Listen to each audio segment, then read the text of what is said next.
आज माझ्या एका हलगर्जीपणामुळे कंडक्टरने अक्षरशः मला बसमधून खाली उतरवलं असतं. तर नमस्कार मित्रांनो, मी राहुल. स्वागत आहे तुमचं आपल्या नवीन ब्लॉगमध्ये. आज मी निघालोय मम्मीसोबत वाशीला. तेवढ्यातच काकांनी आम्हाला रिक्षाने बस स्टॉपवर सोडलं. नंतर पुढचा प्रवास मात्र बसने केला. मम्मीला इथे वेळ लागणार होता. मग या बिल्लाबाईला बघून मी घराकडे निघालो. पण स्टॉपवर पोहोचल्यावर कळालं माझं वॉलेट मम्मीकडे राहिलंय आणि माझ्या मोबाईलमधला नेट पॅक पण संपलाय. मग इथे कसा तरी नेटचा जुगाड केला आणि बसमध्ये गेलो. पण इथे ऑनलाईनच चालत नव्हतं. फायनली इथे चलो ॲप्लिकेशनने पेमेंट करून घरी पोहोचलो. नाहीतर आज माझा कार्यक्रम फिक्सच होता. मग झुडिओला सेल होता म्हणून बुलेट घेऊन शॉपिंगला गेलो. पण इथं एवढं काही खास कलेक्शनच नव्हतं. नंतर संध्याकाळी डिनरचं नियोजन झालं. Direct Konkan fusion. इथलं इंटेरियर एवढं खतरनाक होतं की कोकणच्या कौलारू घरासारखं वाटत होतं आणि जेवणाची टेस्ट तर एकच नंबर होती.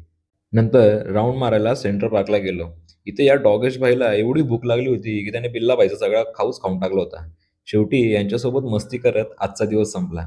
व्हिडिओ आवडले असेल तर नक्कीच लाईक करा, शेअर करा आणि जाताना फॉलो करायला विसरू नका. जय महाराष्ट्र.